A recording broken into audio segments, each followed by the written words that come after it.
آج ہم نے سورۃ بقرہ کی 177 آیت اس سے آگے ہمیں تفسیر شروع کرنی ہے.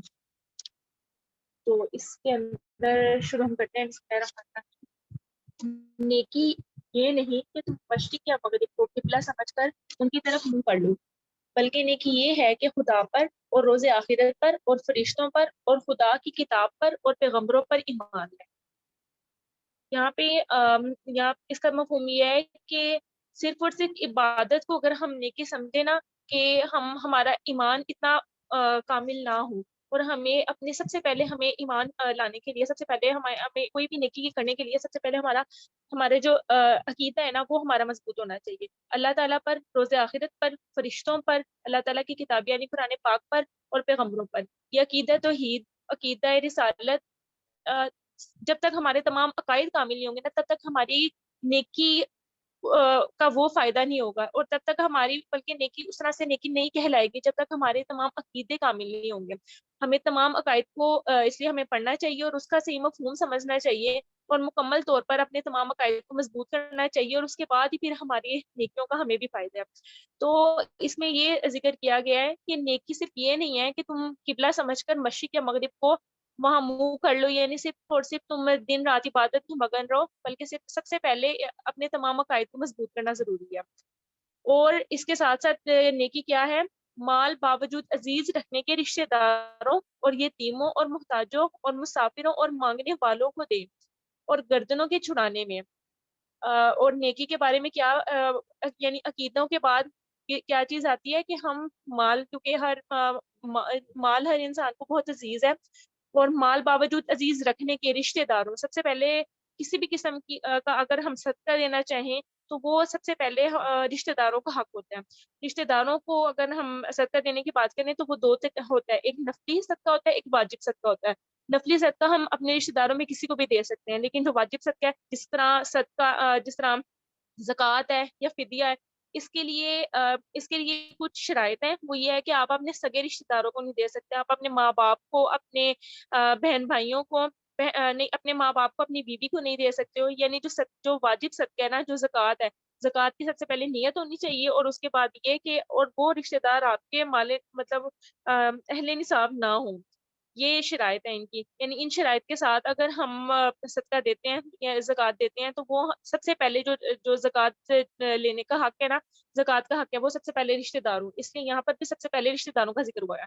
تو سب سے پہلے اگر زکوٰۃ یا صدقہ دیں تو سب سے پہلے رشتہ داروں، اس کے بعد یتیم ایسے نابالغ کو کہتے ہیں جس کے والدین کا انتقال ہو گیا، جس کے والد کا انتقال ہو گیا.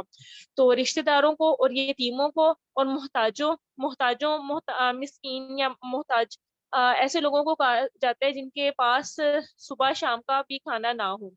تو مساکین اور مسافر اس کی بھی اگر ہم ڈیفینیشن دیکھیں تو مسافر وہ ہے جو اپنے شہر کی حدود سے باہر ہو اور اس کے پاس وہ پہلے سے اہل نصاب نہ ہو، کہ اس کے پاس اتنا مال اس وقت نہ ہو کہ وہ اہل نصاب کہلائے. تو ایسا مسافر یعنی جو اپنے شہر کی حدود سے باہر ہو، تو مال ان پہ خرچ کرنا ہمیں چاہیے اور مانگنے والوں کو دے. مانگنے والوں سے مراد یہ نہیں ہے کہ جو پروفیشنل آج کل مانگنے والے ہوتے ہیں، کہ بہت زیادہ آج کل ہمیں دیکھے ہوئے ہیں کہ وہ ان کے پاس بہت سے ان کے پیچھے اپنے اپنے گھر ہوتے ہیں، اور ان کے پورے جو ان سے گھر والے ہوتے ہیں، بچوں سے لے کے بڑوں تک سارے ان کا پیشہ ہوتا ہے مانگنا. تو مانگنے والوں سے مراد یہاں پر یہ ہے کہ جو واقعی جن کے پاس جس طرح مسکین کے بارے میں نے بتایا کہ سوال کرنے والے جو یا سوالی جسے ہم کہتے ہیں، اس کے پاس صبح شام کا کھانا نہ ہو، وہ واقعی جو ڈیزرو کرتا ہے کہ ہم اس کو دیں. یعنی وہ پیشہ ورانہ مانگنے والے نہ ہوں. مانگنے والوں کو دے اور گردنوں کو چھڑانے میں خرچ کریں. یعنی یہاں پہ غلاموں کو آزاد کرنے کے بارے میں حکم ہے. اور یعنی مال خرچ کرنا ہے کن لوگوں پر؟ سب سے پہلے رشتہ داروں کا حق ہے، اس کے بعد یتیموں، محتاجوں، مسافروں اور مانگنے والوں کو، اور غلاموں کو آزاد کروانے میں. یعنی تب غلاموں کا رواج تھا، اور جو مسلمان غلام قید ہوتے تھے ان کو آزاد کروانا بہت بڑی نیکی تھی. تو اس بارے میں حکم ہوا ہے. اور اس کے بعد پھر انہوں نے کیا کیا؟ کیا کہا ہے؟ نماز پڑھیں اور زکوٰۃ دیں. نماز اپنے تمام ظاہری باطنی آداب کے ساتھ پڑھیں. تمام شرائط پتہ ہونے چاہیے کہ ہمیں کیا چیز فرض ہے، کیا واجب ہے. چھوٹی چھوٹی تمام جو ان سے مسائل ہیں وہ پتہ ہونا چاہیے. اور زکوٰۃ کے بارے میں جس طرح میں نے پہلے بتا دیا کہ زکوٰۃ کی نیت ہو، لینے والا اہل نصاب نہ ہو، اور آپ کا اپنا سگا رشتہ دار نہ ہو، یعنی آپ کے والدین نہ ہو، آپ اپنے